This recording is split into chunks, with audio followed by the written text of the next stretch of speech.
Hi, I'm Shan Foster, and this is episode 145 of the Athletes Podcast. Yeah, maybe we'll just start by having you share who you are, your story, maybe your upbringing, what got you to Vanderbilt, how you became this incredible humanitarian after sport as well, and then I'll dive in, ask some questions, maybe interrupt rudely at times if I've got a piqued interest at some point. Sounds good. Let's do it. Okay, first start. Was Vanderbilt where you wanted to go when you were going through high school, playing ball? Man, I hadn't even heard of Vanderbilt. No way. I'll never forget, man. I was playing in a AAU tournament in Houston, Texas, and Coach Jackson, who was one of the assistants at Vanderbilt, came up to me after the game. He was actually there to scout Monte Ellis and Charles Rhodes, both of which played at Mississippi State. The other one played in the NBA, went straight out of high school to the league. But I had 33 in the game, and so he was like, have you ever heard of Vanderbilt? I was like, no. He was like, we'll be in touch tomorrow, right? And so they sent me all these letters, started calling, and my dad had heard of them because he played at the University of Southern Mississippi and played against Vanderbilt in the NIT tournament, and he was also valedictorian of his high school class, so very academically astute. And so he knew Vanderbilt. I didn't. Okay. And so he was like, yo, you should go check it out. I'm like, I'm not going to check out a school I've never heard of. It took me a lot of work to start getting recruited by every school in the country. I'm not going to Vanderbilt, a school I never heard of. But, I was respectful, so I was like, all right, we could take an unofficial visit. So I came, loved it, and loved it so much that I called my grandparents and said, y'all got to come with me next time. Y'all got to see this. This is pretty incredible. And so I committed to coach on my visit, actually. It was pretty phenomenal. It ended up being one of the better decisions I've made. That's an incredible story. How did you feel dropping 33 that night? Obviously, you've done it in the past also. You dropped 42 in that game where you hit 9 straight three-pointers. Maybe we'll touch on that a little bit later, but you're not a stranger to performing when the stage is set. Is that something that you had from a young age? Did you play other sports growing up? I played football growing up. I was a quarterback up until I broke my elbow and kind of made the decision, I can live with myself getting injured in basketball. Football, not so much. So once I got to high school, I became a one-sport person. But, I think it really goes back to the people that I've surrounded myself with growing up, friends that, were super, super competitive. Okay. And so when you're around folks like, for example, my best friend, Micah Hagans, he was my point guard in high school and middle school, and he's the head coach at my high school now. But we would play one-on-one every single day.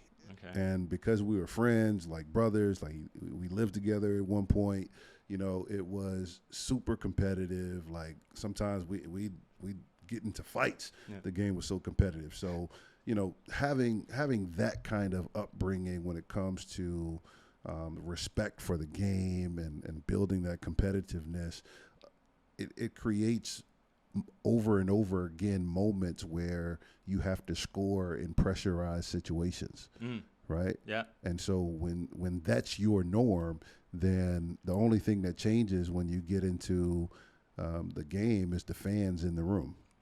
Right. Yeah, and so, and there is something to be said about, learning how to perform in front of a crowd, because there's a lot of guys that, you take them into the rec center or on the park or whatever, and they're all-stars, and then they get in front of a crowd and they shut down.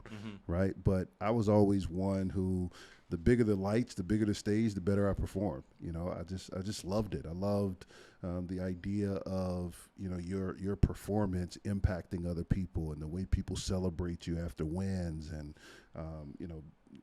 I love what it does for even your teammates when you perform at a high level, right? And particularly in the Black community, when you grow up in poverty and not really having a lot of access to stuff, you're seeking for little slivers of moments of enjoyment, of excitement, because it's not the norm.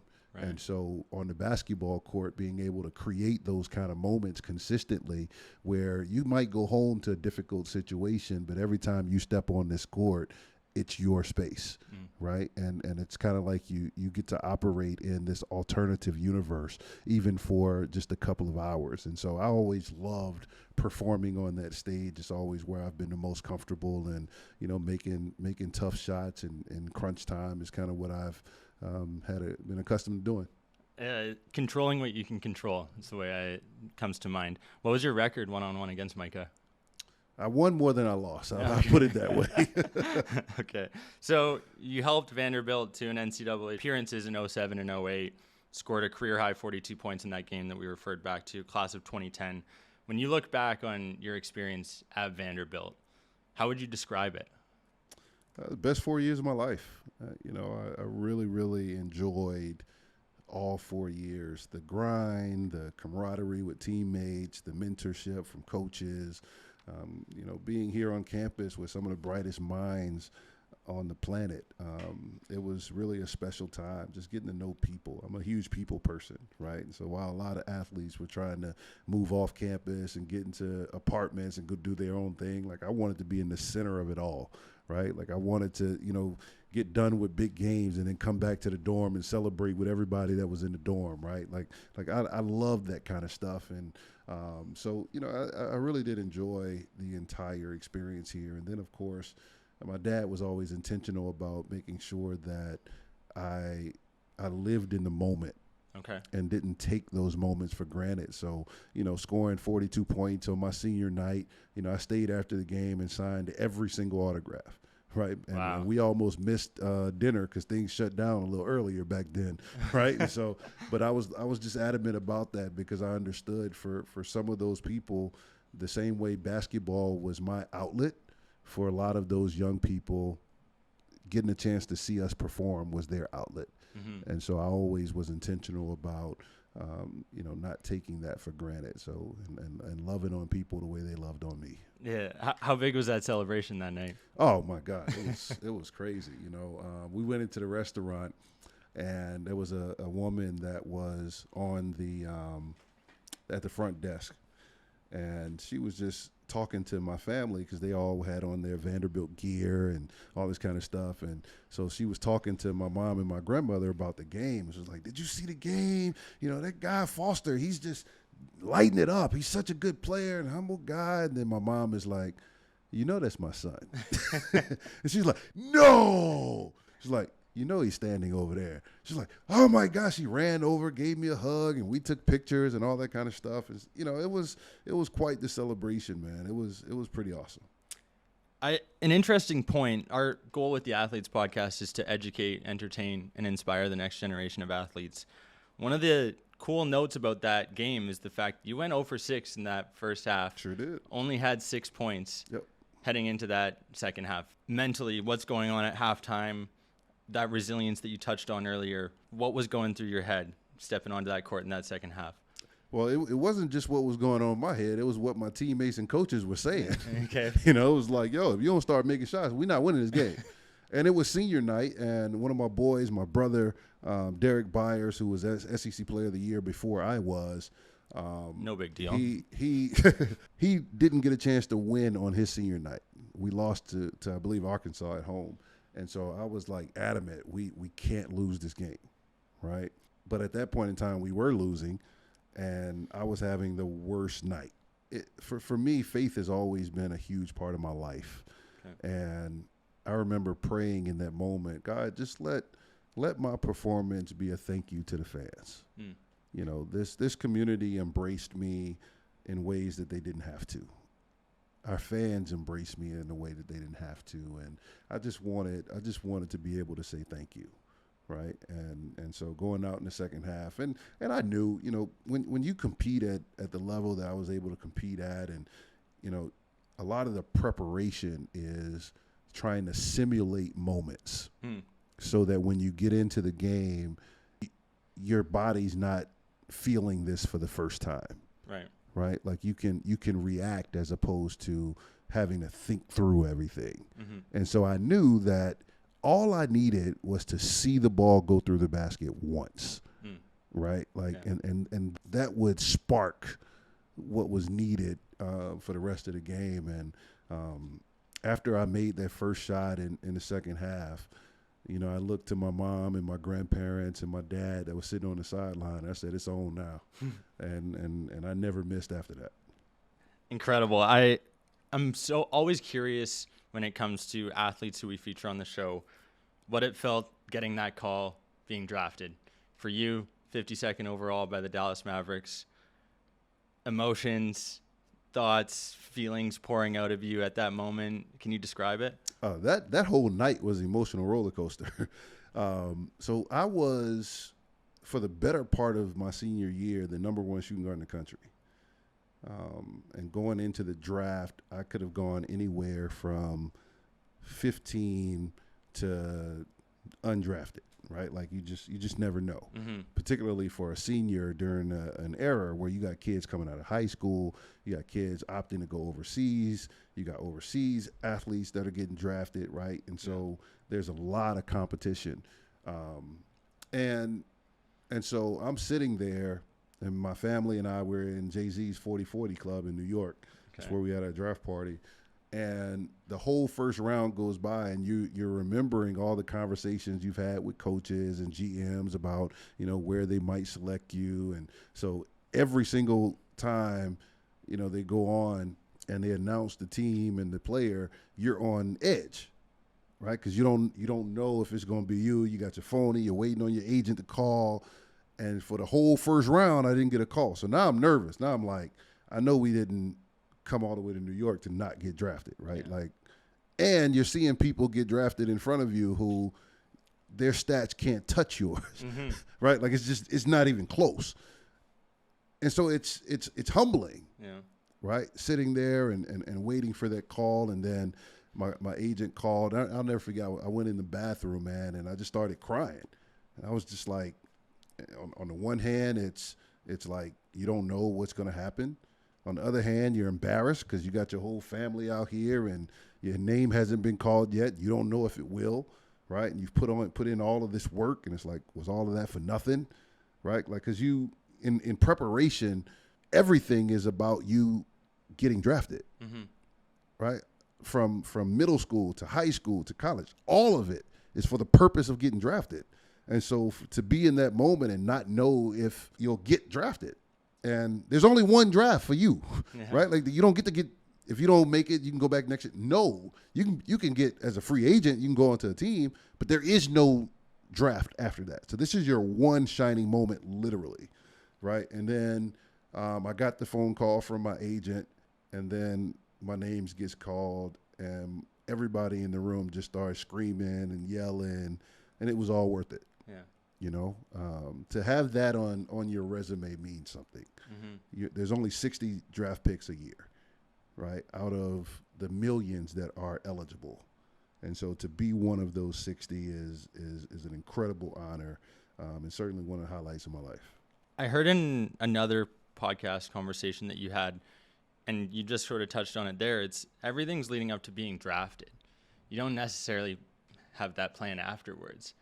Can you maybe explain what it's like for an 18-year-old, 17, 16-year-old now who has aspirations to get drafted, how they should prepare for after the draft, whether they get drafted or not? Yeah, you know, it's interesting you asked that question. There's so many unknowns, and so much of it is dictated by your past experiences, the people you have in your life around you, what you have access to already, what you don't, right? And so the moment you get drafted, you get some of everybody reaching out to you for everything, right? You got deals that got to get signed. You got cards that you got to sign. You got commercials to do. You got to meet with the team. You got to meet with the owners. You got to meet the coach. You got to meet the players. And then there's the workout. Right? Like there's so much stuff before you actually get on the court that when you step on the court it's like a relief, right? But then also in that moment, for some who have been, you know, like a LeBron James or OJ Mayo or Sebastian Telfair or, you know, J.R. Smith, Dwight Howard, like guys that I played against in high school, right? Like these guys in middle school were getting national attention. right? So they're accustomed to it, and when they get in the NBA, their experience is drastically different. Right.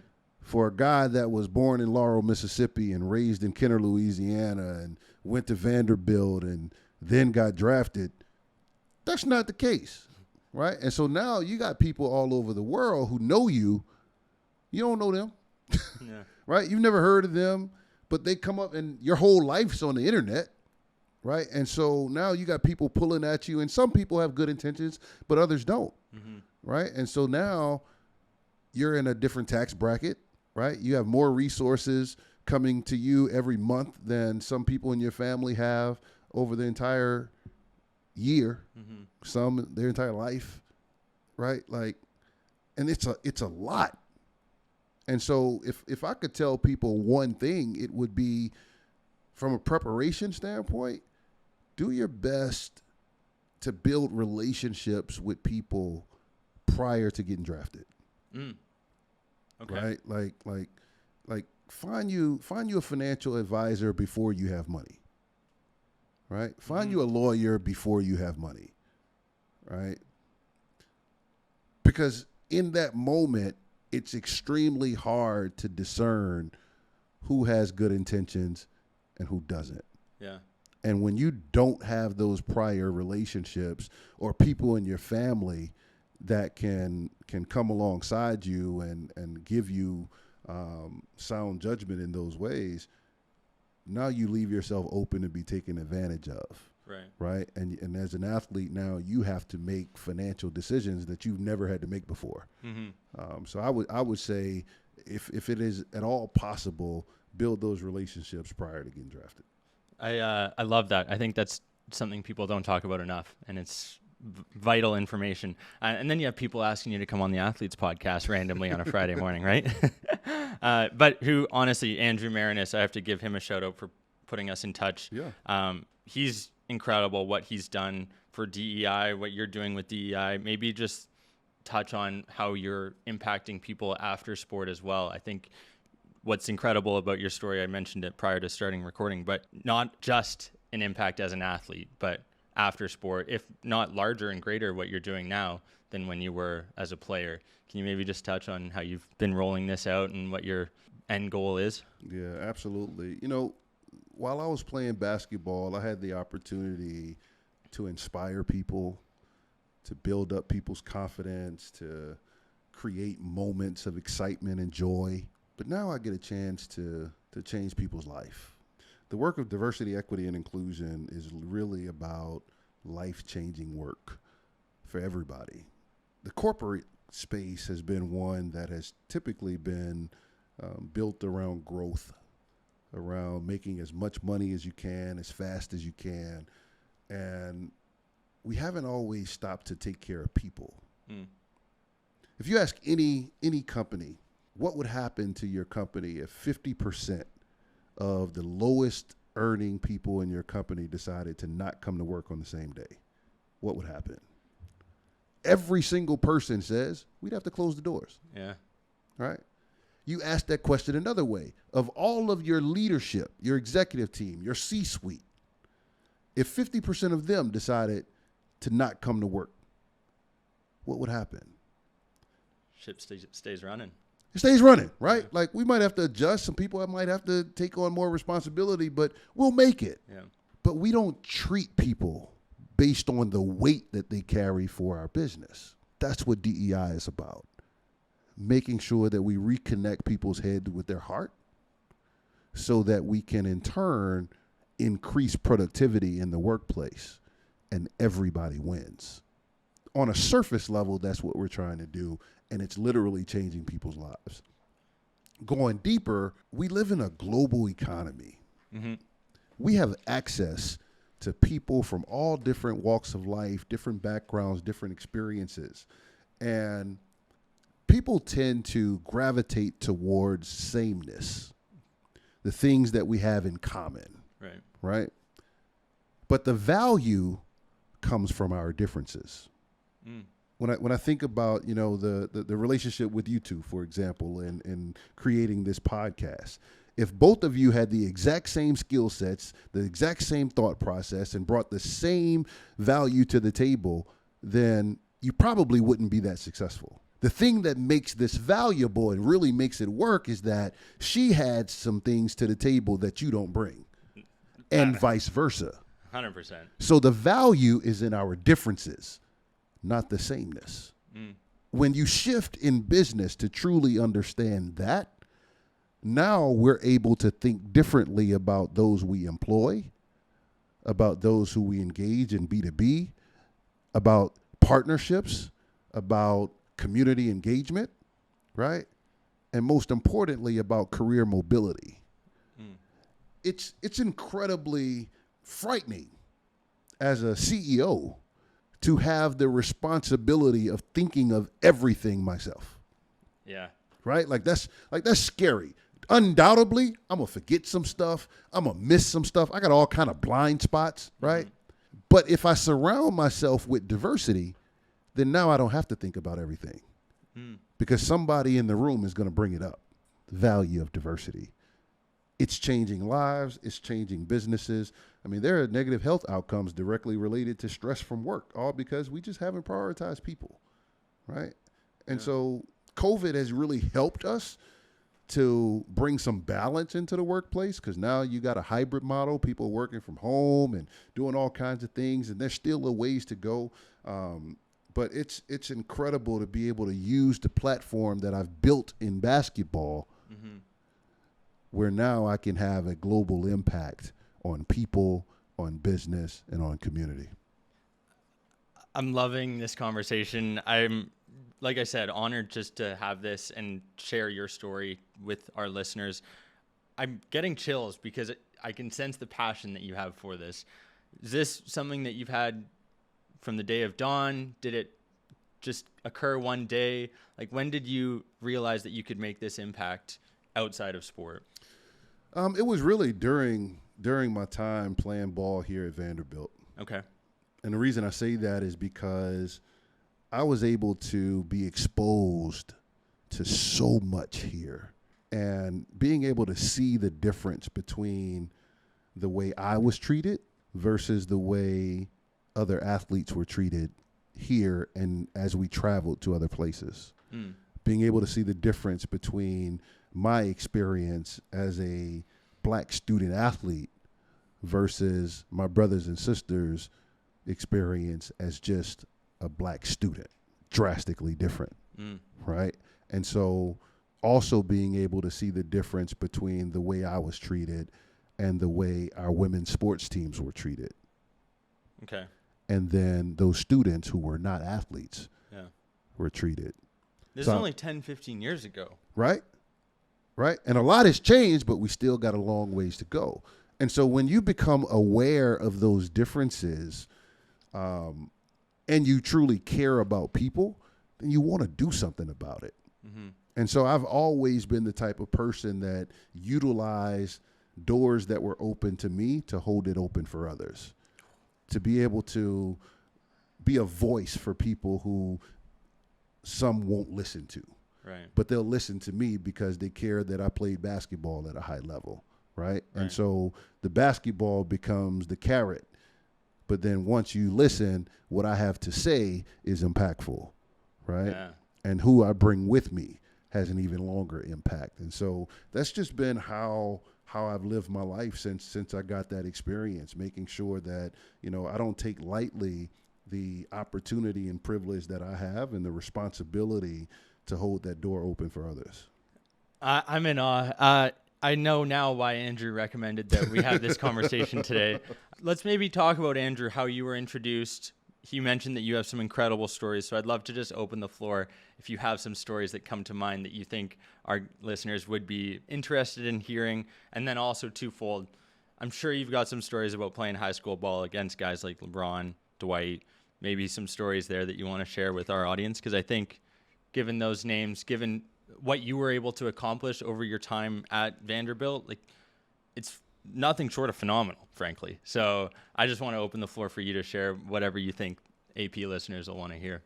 Well, you know, Andrew is an incredible friend of mine, great guy, is doing tremendous work in writing the stories from perspectives that people typically don't hear and aren't able to listen to. And what he did with Perry Wallace is so impactful. Perry being the first African American to play ball at Vanderbilt. If there's no Perry Wallace, there is no Shan Foster. And because there was a Perry Wallace, there were other black athletes that came after them that made me see Vanderbilt as a viable option. Mm-hmm. And when I talked to those alum about their experience at Vanderbilt, being that their experience was drastically better than Perry's was. Yeah. Right? Because while Perry is celebrated for what he accomplished, oftentimes people see the accomplishment, but they don't see the life. A mentor of mine said it this way: you like my resume, but you don't really like me. Mm. So when you think about the plight of the African American athlete, and that's not to shortchange the experience of other minorities who are playing sports in different spaces, but specifically talking about the African American athlete, the black athlete in America, black people are the only people in this country that didn't choose to come here. Wow. Right? Like let that sit in for a second. Yeah. I can't even wrap my head around it. Right? But the color of our skin has drastically dictated our entire experience in this country that we didn't choose to come to. Right? Mm-hmm. And all of us have ancestors who this country's economy was built on the backs of. Yet an incredibly small percentage of us get to participate in the economy. Right. So sports is not just something that we like to do and enjoy doing and just want to be great at. It becomes a mechanism for how we take care of our families. Mm. When I came back to Nashville, when I retired, I started training kids and spent a lot of time with kids in affluent neighborhoods and private schools. And I always shared with them that when you are going up against black athletes, in order for you to have a level of success, you have to have a chip on your shoulder. Mm-hmm. You have to bring something extra, because you're not just playing against an athlete. You're playing against somebody who this is their only option. Wow. That's drastically different. Yeah. And it's in anything, whether it's sports, whether it's business, whether it's canoeing, you name it, right? It's the only option. And when you're competing against someone who this is their only option, right, then you have to take more into consideration, because undoubtedly they're going to want it more, mm-hmm. because there is no other option. If I don't become a great basketball player, there's no way under the sun I end up at Vanderbilt. I wasn't going to get an academic scholarship to get into Vanderbilt. Mm-hmm. My parents couldn't afford to pay for me to come to Vanderbilt. So the only option was on the basketball court.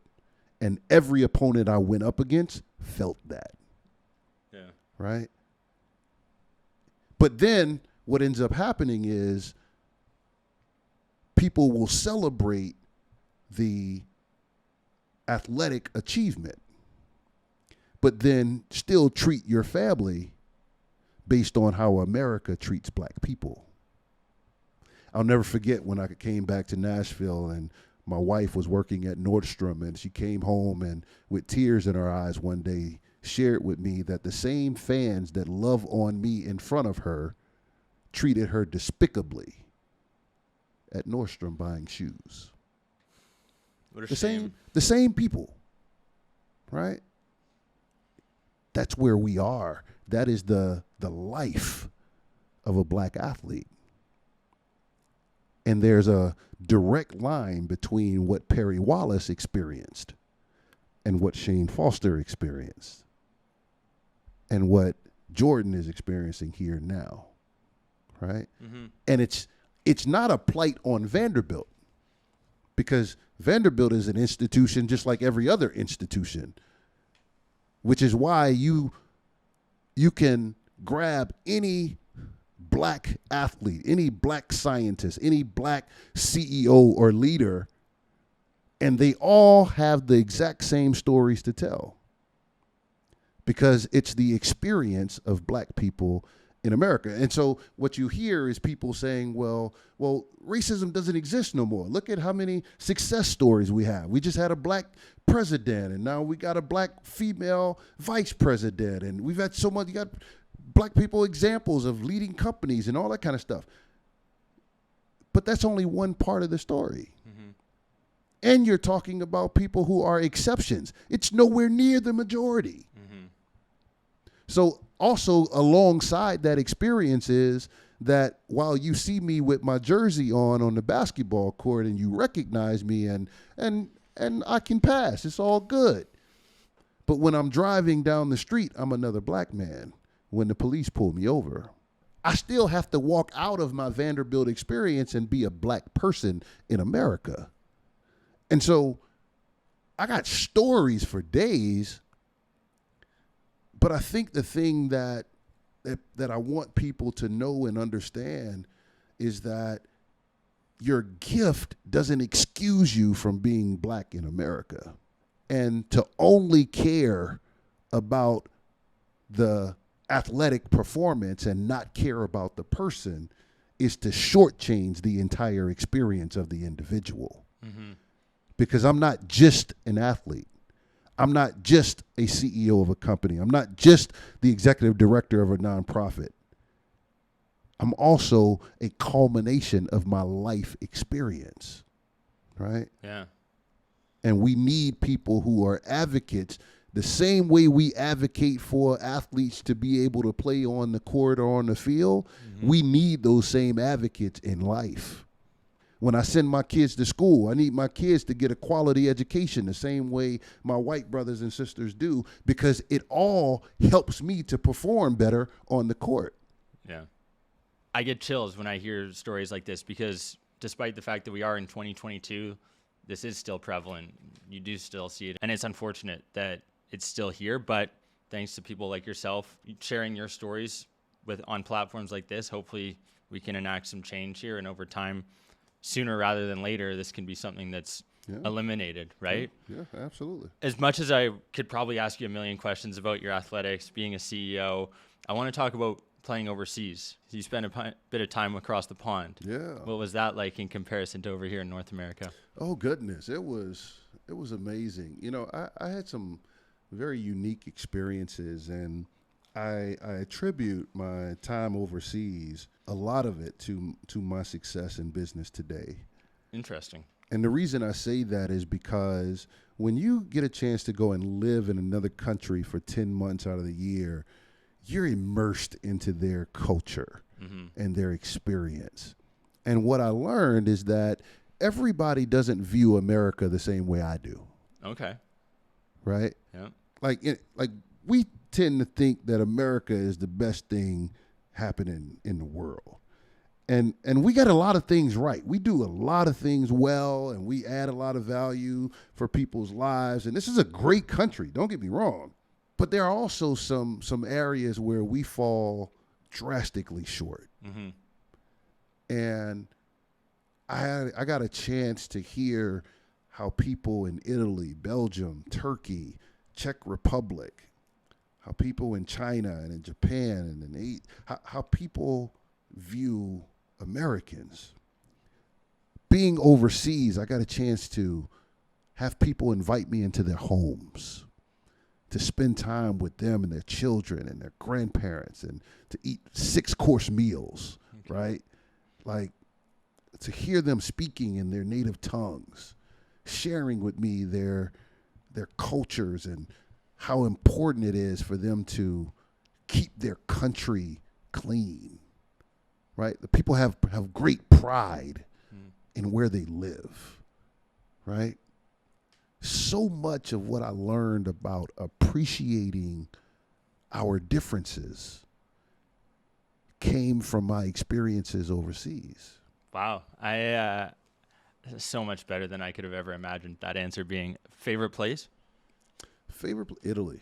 Italy? Man, the food is amazing, man. Okay. It's just it's like, you when you got pasta that don't need sauce, it's pretty darn good. Ooh.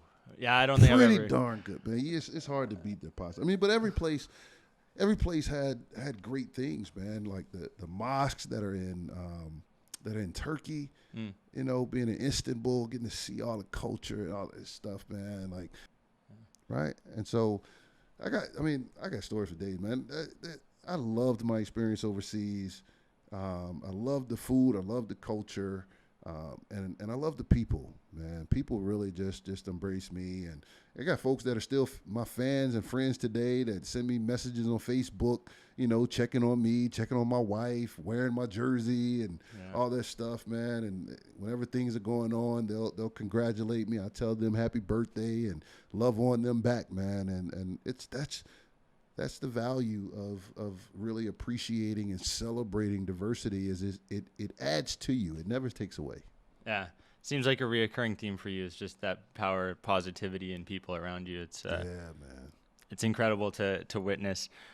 I always am curious when it comes to playing pro sport.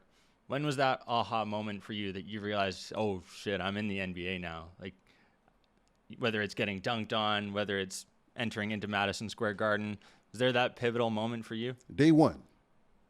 When I got drafted, I was in Dallas the next day, and I was getting on the court, getting ready to work out. So I'm stretching on the bench, and I got a chance to watch Dirk Nowitzki work out. Okay. And he worked out for 30 minutes before me, and he didn't miss. The entire 30 minutes, he did not miss. And at that moment, I knew this is different. Yeah, that'd probably do it for me too. I missed the majority of the shots that I took, so that would do it for me. What was it like playing with a legend like Dirk? You got other guys on that team, Steve Nash, probably at some point there. As a Canadian, that's a huge name. Any of those guys that just far and above stood out? Were like, was it between the work ethic, between the talent? Were there any like, that guy's got it clearly? Man, Dirk is hard to beat, man. One of the best power forwards that ever played a game. Jason Kidd, a guy that has a tremendous mind for the game of basketball. You got guys that are ultimate professionals like Jason Terry, man. Just a phenomenal guy, right? Like, he's a good basketball player. Like, he'll tear your mouth out, but, like, he's just a good guy, man. Sean Marion, we were out in Vegas. The guy literally took me under his wing, man. Like, just, come with me, young fella. I got you, right? Like, it's those kind of things that really stick with you, especially in a world that's so quick to point out people's flaws and shortcomings. And when people fall short, we're in this cancel culture now where it's like, you do anything, it's like you're done, right? But there are a lot of good people, man, who are doing all kinds of stuff. Mark Cuban, the guy sent a whole truck full of Mavs gear and stuff to my foundation without even telling me. Whoa. Right? Like, I got drafted there. He found out I had my own foundation back in New Orleans. He just sent all kinds of stuff. My mom called me. She was like, yo, thank you for all this stuff. I was like, what stuff? I had to go to practice the next day. Hey, man, thank you, man. You didn't have to do that. You know what I'm saying? Like, it's just stuff like that, that happens that show you the heart of people. What you see on social media, what you see in the news, what you read about is only a snippet. Yeah. It's only a snippet. The highlights. Right? And most of the time, it ain't even highlights. Yeah. It's just the part that other people want to see. Yeah, good point. Right? Like think about it. When you do social media, it's not about you and what's important to you. It's about what you think the audience is going to want to hear. Yeah. What you think the audience is going to want to see, or what you're going to get paid for doing. That has nothing to do with what's important to you. Right? Like, if I was to put on social media exactly what's important to me, you see a lot more of my wife. You see a lot more of my dog. You'll see a lot more of my siblings. right? Because at the end of the day, like you find somebody that's on their deathbed, right? Very seldom do you hear anybody say, you know, I wish I would have wrote another book. Wish I would have bought another property. I wish I would have, you know, took another boat ride or went on another golf trip. But you always see people saying, I wish I had more time to spend with the people I love. That's what it's about, man. Yeah. It's a good reminder for everyone listening. For myself, you know, we're spending time away from family, but we'll be back there and, you know, we'll have stories to tell them, right? Yeah. And experiences that we're able to listen and learn from and hopefully enact change, like we said. Tell me about leading a Men Together initiative. Yeah. So a Men Together is a primary prevention initiative. It's dedicated to ending violence against women and girls by engaging men and boys to be a part of the solution. And we seek to challenge this culture that supports violence, right? And that's critical because most people are not physically present when violence happens, right? So it's like, you know, talk to guys about violence against women. They're like, yo, you do something to my wife, you do something to my daughter, right? You got to come see me. It's like, I hear you, but you're not going to be there, right? But we're all present for the culture. We all hear the language that's demeaning and devaluing and disrespectful and objectifying to women. We all participate in the culture that treats women like they're less valuable than men and boys, right? We're all there to see relationships where people treat their partners like they're second-class human beings, but then want to go have sex at night. Like we're all there for that kind of stuff, right? But oftentimes, even as self-proclaimed good guys, when we experience the culture, we don't do anything about it. Even though we might be uncomfortable, even though we might feel some type of way, even though we might not agree with what's being said, right? Like, so I play a lot of golf, and you'll hear guys that leave a shot short or they shank one, and they be like, come on, yeah, I hit that like a girl. And I'm like, yo, female golfers are better than the men, low-key, bro. Like, you might want to chill. Yeah. And usually it's the first time anybody has ever corrected them on the joke, right? Because we don't speak up. But it's that kind of culture that allows the violence to ever even happen in the first place. Right. Because you create this idea that women are less valuable. So we got to challenge the culture, and then we got to cultivate healthy masculinity. Yeah. Most adults are, you know, professionals at pointing out what's wrong, right? Like we can point out somebody else's flaws all day long. Yeah. But when you start asking questions like, how do you ask somebody out respectfully?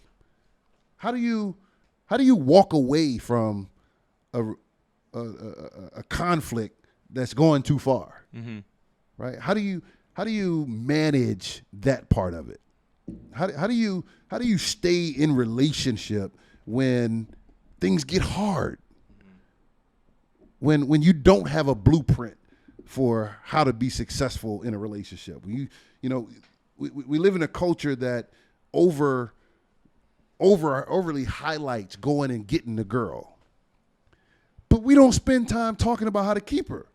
Yeah, that's a good point. Right? Like, all of this stuff. So we got to cultivate healthy masculinity, right?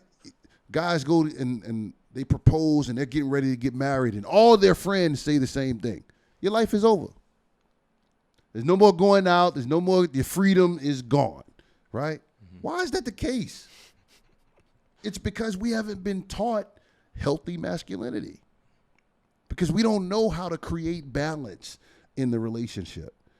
And most of us don't even know how to value ourselves because the version of manhood that we chose was chosen for us. It wasn't what we chose.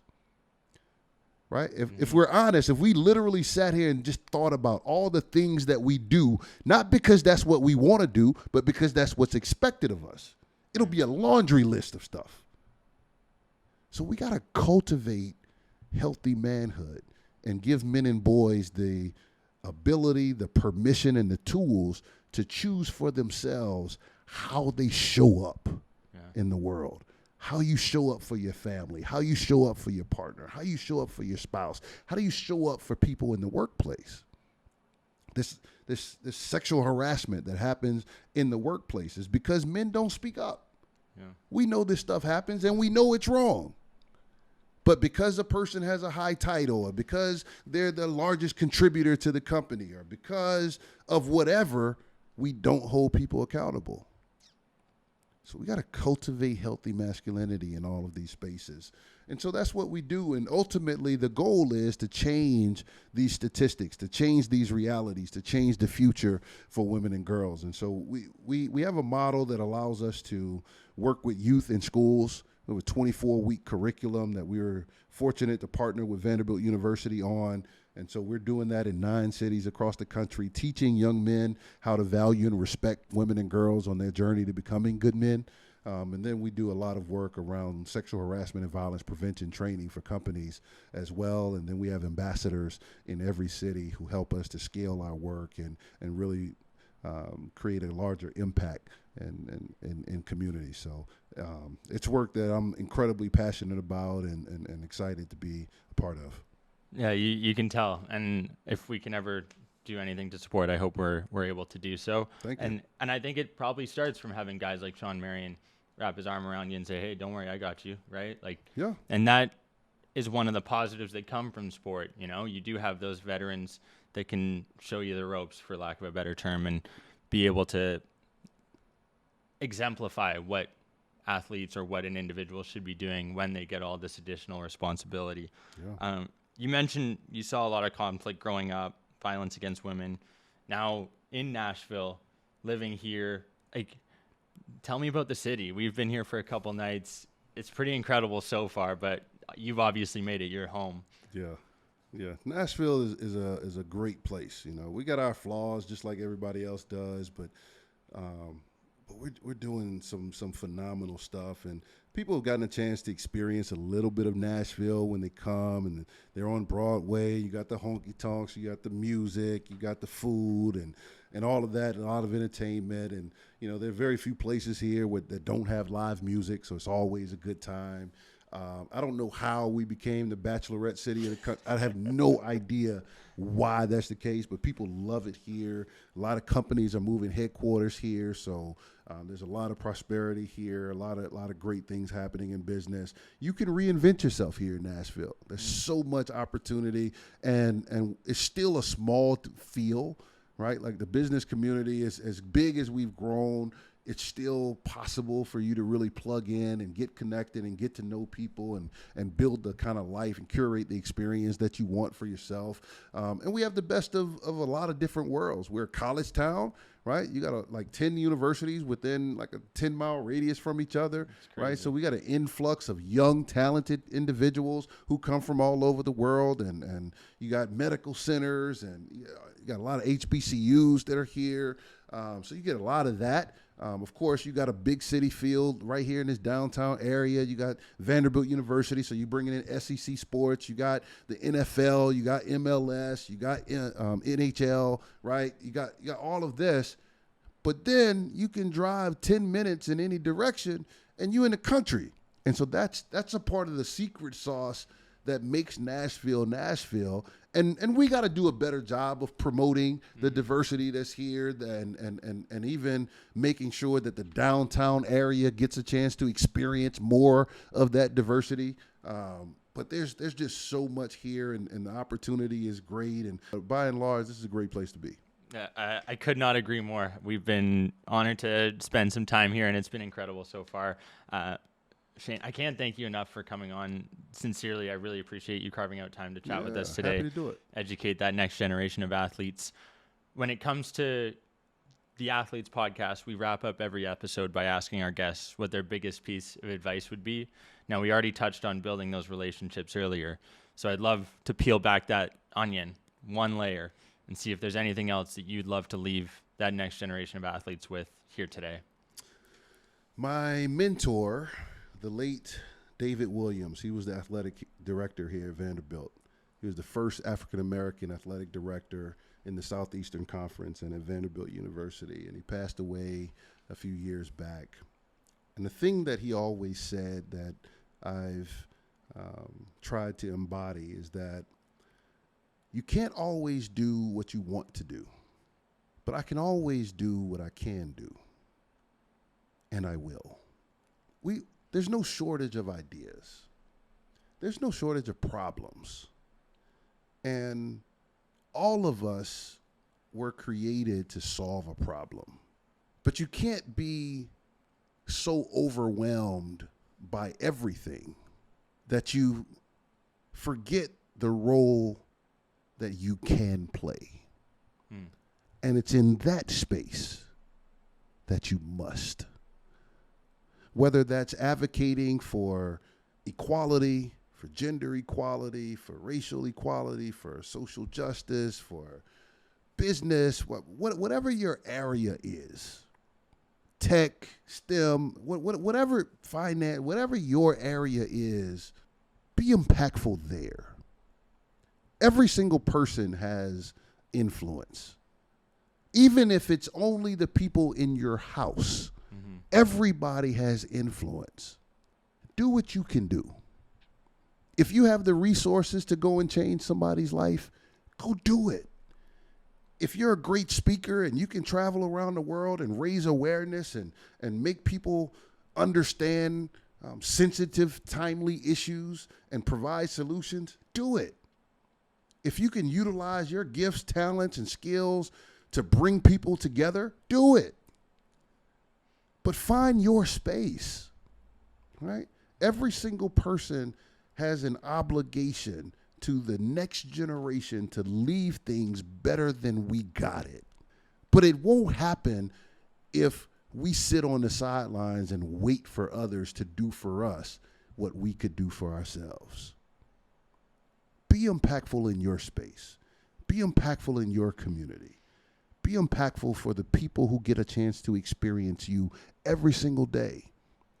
That's the one thing that I'm most proud of, that you can go anywhere in the world and ask people who have gotten a chance to experience me, and they'll tell you, I left them impacted. Not because I'm so great, not because I'm just better than anybody else, but solely because I'm intentional about making sure that everyone who encounters me gets something from me.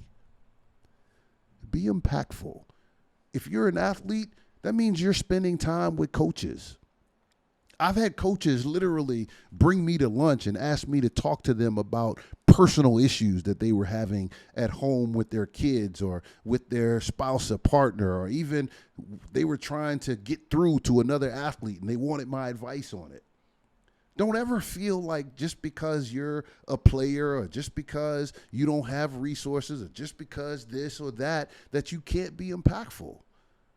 Show people your heart and impact people. That's what matters. And you don't have to do it on the same scale as everybody else. That's one of the downfalls about social media, is that we're always comparing ourselves to what other people are doing. Yeah. Just because Barack ran for office and became president doesn't mean I need to. Yeah. Right? Like I ain't into politics. That ain't my space. I don't do that. But I can have the similar impact of Barack in the spaces where I operate. Find your space. You can't always do the things you want to do, but you can always do the things that you can do, and you should. You've made an impact on me today, and I can speak for others in saying that they will definitely be absorbing the majority of what you said today, if not everything. And if they don't, they should listen to it again so that they really get the gist of it. Where can people find you on social media so that they can follow along as your golf game continues to improve? Yeah. I'm at Shan Foster _32. You can follow our nonprofit organization, amendtogether.org, or on social media, it's amend_together. My company, Fostering Healthy Solutions, we're on social media platforms. It's just that as well. So feel free to reach out. If there's any way that I can be helpful, I'd love to be able to do so. I really appreciate your time, Shane. Thank you so much. Thank you for having me. Appreciate it.